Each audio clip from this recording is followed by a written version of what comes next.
asalaamaaleykum dañ ma forcé jël kàddu gi mais dama ñëwoon juste pour parce que man lépp luy régime bi lépp loo xam ne dafa day jàppale régime bi Ousmane Sonko Diomaye Faye du ma bëgg di ko wute donc j'étais juste venu ñëwoon pour jël la parole dama ñëwoon juste pour bokk ak yéen ñëpp ñëw toog parce que biir mi ci laa bokk. Je considère que nous sommes tous engagés dans une entreprise nationale de changement. Loolu moo taxoon ma ñëw dama ñëw parce que aussi j'ai des relations privilégiées avec la Léone du Baol moom bu organisé ma ñëw ñu ne problème. Donc c'était pour ça que je suis venu mais bon l'occasion faisant le larron li ñu wax nii dama ciy prononcé wu très rapidement parce que dafa dugg ci benn cadre global boo xam ne man loolu laa gëm ci projet bi nit ñi dañuy wax ni j'insiste trop sur ces questions mais damay répéter ni sénégalais yi bi ñuy jël pouvoir bi ñun bokk na ci liñ leen dig te ci loolu la ñuy xaar mooy cet impératif de justice et de reddition des comptes nit ñi c'est vrai bu ñu yoree dëkk bi wax nga ko sànq maa ngi lay déglu bi may ñëw nous sommes en train de réussir économiquement à redresser le pays mais imaginez leen situation dëkk bi Sénégal bu fekkee dañ dem ba 2029 et que la question de la justice n'est pas réglée et qu'on ne nous dise pas que nous sommes dans un esprit de revanche xam nga ku nekk ci esprit de revanche bu jëlee dëkk pendant 1 an et que le gouvernement de Macky Sall soit presque intact aujourd'hui Macky Sall bu dee le choix tool mën na jëlaat gouvernement am teg ñoom ñëpp ñu ngi ci biti si nous étions dans la revanche je pense que loolu la ñuy jëkk a def dañuy def ñoom nit ñu def loolu leen ñoom ñëpp un séjour carcéral sans fondement loolu mooy revanche mooy nit ki def la nga def ko lam la def ñoom li ñu def ñun mënuñu leen ko def parce que gëmuñu loolu nous sommes des hommes de droit nous sommes des hommes de droit nous sommes des républicains et li nga xam ne moom la ñu Sénégalais yi wóolu mooy yoon bañ nañ ko ba bi ñu ñëwee dañ ne jub jubal jubanti nous sommes donc pas dans la revanche donc li indi waxu of nag ci kii bi mooy man dama considérer ni il faut tout en travaillant sur les questions économiques tout en redressant le pays il faut de la justice bi il faut que les Sénégalais parce que man dama considérer bokk na ci li may metti man que ceux qui pendant 12 ans ont entraîné ce pays vers les bas-fonds ñi nga xam ne dañ fi indi répression bu dul jeex sonal Sénégalais c'est-à-dire ils nous ont tués ils nous ont réprimés et ils nous ont volé nos deniers c'est-à-dire que nit ki def ko ba pare di plastronner c'est-à-dire di dem ci au niveau des médias mel ni ñu ñuy kokkali man nag loolu day bokk à chaque fois que j'en vois un da ngay gis nit koo xam ne mu leer ni kii bu lépp jaaroon yoon il aurait dû être à ma place à la chambre 48 de Rebeuss mais mu ngi fi di toog sur un plateau di wax bay ba ñuy jox des conseils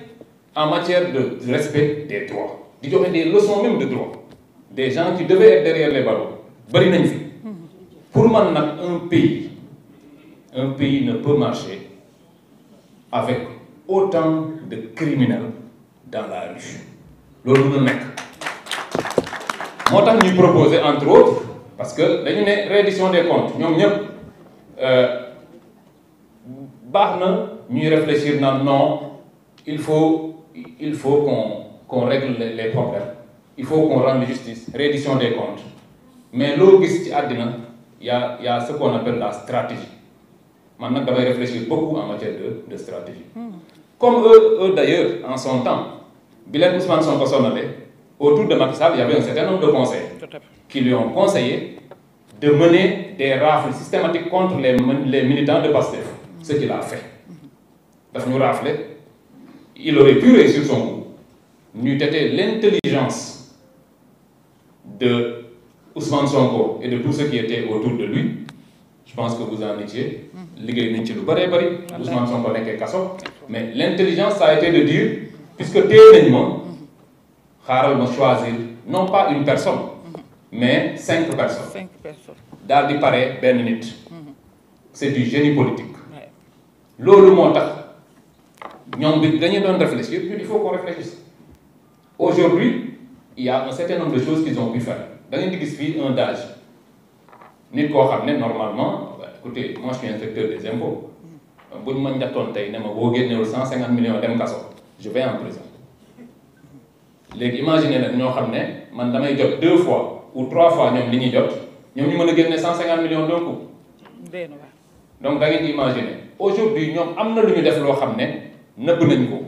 et Macky Sall j'ai entendu l'honorable le dire tout à l'heure balaa moo dem daf leen a protéger le 9 février. alors il a travaillé sur 2 choses dafa njëkk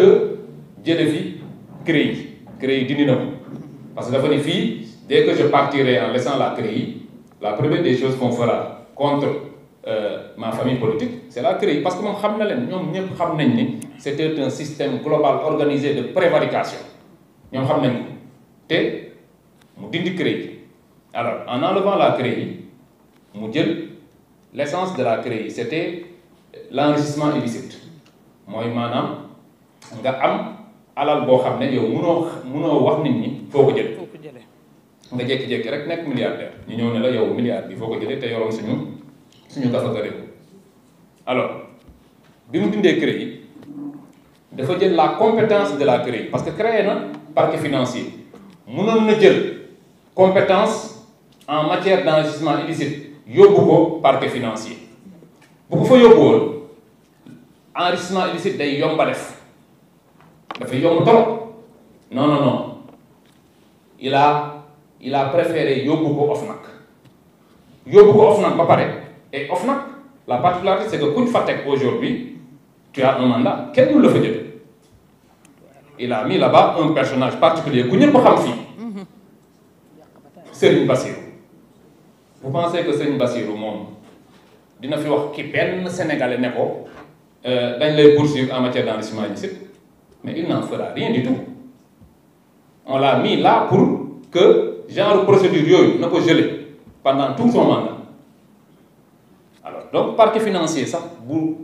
initier woon quelque chose buy niru enrichissement illicite l'OFNAC a la possibilité de demander qu'on arrête cela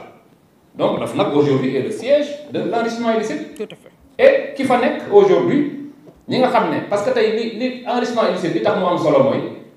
nit ki mën naa làkkatu def lu ko neex parce que tout n'est pas révélable à partir d'enquête ou d'audit ou de rapport bu ñu juum ci wax ni non rapport bi non man gëwuma rapport yooyu moi je suis fiscaliste en fiscalité noonu lañ ko réglé c'est-à-dire au lieu d'être là à dire que yow nii nga gagné say revenus mais dañuy comparer say revenus dañuy dem rek xool résultat yi yow ba ngay ñëw ci dëkk bi tu avais 100 millions tey tu as 1 milliard wax ñu yow puisque yow normalement boo liggéeyee rek 100 millions nga yor mais noo def ba am 1 milliard loolu mooy enrichissement illicite. C'est ça. loolu mënu fee nekk dans la configuration actuelle des choses parce que Macky Sall nous a placé ba muy dem la ñu galgal teg fii sëñ Bassirou. donc on a 2 possibilités la première c'est de faire une loi de réformer encore parce que moom le 9 février dafa réformer woon soit ñu jël la compétence en matière d'enrichissement illicite yóbbu ko parquet financier et immédiatement on démarre des poursuites loolu bu ñu koy def immédiatement mais le paysage politique sénégalais va changer parce que ñi fi nekk di wax ju bari yëpp c'est des gens qui se sont enrichis de façon illicite. Tout à fait. boo indee loolu dañuy daw xëccoo ci frontière yi parce que ñoom c'est cela leur truc ñoom c'est pas des gens courageux c'est-à-dire que ñoom dañuy def ba ci ñoom sax am na ñoo xam ne avant même que le pouvoir ne finisse daw nañ ñeneen ñi fi toog ils espèrent encore que non ñii peut-être qu'ils ne trouveront pas le moyen de me créer des problèmes mais si jamais on remet en place c'est-à-dire que ñu jël enrichissement illicite yóbbu ko parquet financier dañuy xëccoo frontière mais loolu benn la en dehors de ça on peut tout bonnement mais réformer l'OFNAC dissoudre ko gars yi dañuy wax ne man dama bëgg dissoudre moi je vais directement aux choses pour man loolu mooy joxe ay résultats layam comme dit mon ami Dame Mbodj du indi résultat day yéex dëkk bi boo ko bëggee yor si tu veux aller de l'avant il faut rendre d'abord de la justice on ne développe pas un pays sans justice mënuñu fee nekk gis ñoo xam ne ñii ils ont posé trop de problèmes à ce pays ñu ne non on va développer le pays en le laissant d'ailleurs ñoom duñu la ci seetaan parce que si vous voyez bien ce que j'appelle l'opposition dérivée c'est des gens qui sont rémunérés à partir de deniers publics li ñu sàcc dañ koy jël dem trouver 1 ou 2 chroniqueurs quelques journalistes mais jox leen ko et en politique tout est perception da ngay liggéey ba soob ñu jëm jox ko benn presse rek ñuy wax ne non affaire bi yéen doxul j'en veux pour preuve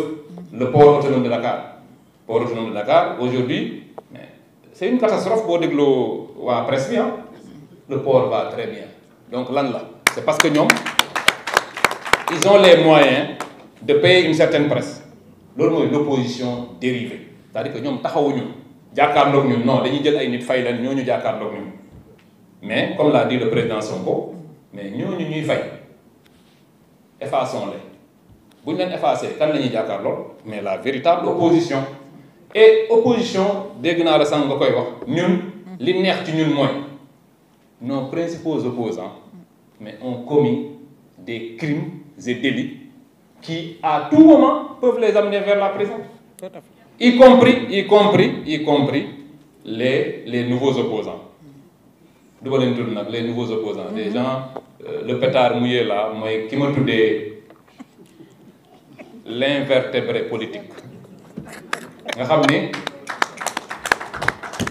xam ni moom Ousmane Sonko lay visé alors que tey jii boo ko joxoon le Mbappé du Pastef wala nga jox ko Lamine Yamal c'est-à-dire le plus jeune d'entre nous bu demoon élection kooku da koy gagné. te pourtant yàgg na ci politique nag moom bi mu commencé politique kenn xamul kañ la mais ils ne peuvent pas réussir en politique parce que comme dit le président Ousmane Sonko la haine ne saurait être le moteur de la politique. yow li lay yëkkati rek mooy bon damaa bañ kii donc lu mu wax rek ku ŋàññi Ousmane Sonko rek tu es d'accord avec lui kooku c'est pas de l'opposition c'est sans sentiment c'est-à-dire que bañuma la man dëkk bee ma ñor c'est un peu ça qu'on fait donc pour en revenir à ça je disais que nous avons une opposition qui est très très intéressante parce que c'est des gens qui sont faciles li ñu Macky Sall doon def mooy maanaam jàpp ñu tëj ñu sans raison ñun on a 1000 raisons pour tous les prendre donc yooyu la woon madame la présidente je voulais aussi terminer par me féliciter de la vitalité de la coalition je suis bien maa ngi ci biir groupe bi bëgguma ñëw fii di intervenir parce que après Ousmane Sonko va me tirer dessus parce que je ne suis pas leader et lui il est très attaché aux choses qui sont bien faites mais mënu moon ñàkk ñëw fii wax fi lii je vous remercie. Merci Waly le secrétaire général qui est le point focal de Pastef dans la coalition Waly Ayib a été informé et Ayib devait se rendre à Sédhiou pour un gamou, c'est ce qu'il m'avait dit donc vraiment on avait besoin de cette opinion te loolu ñëpp nga ko defal merci beaucoup donc yaakaar naa ni après la justice mën nañu monsieur le ministre ñu bàyyi ba jox kii ba pare dafa mel ni wax nga ko économie wala économie wax général rek fàttali mu bokk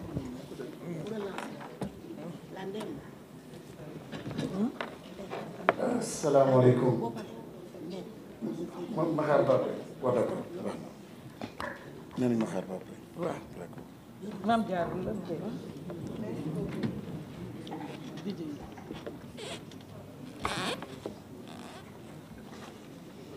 Oumy Ndour et Pape Faye, vous avez quelque chose à dire?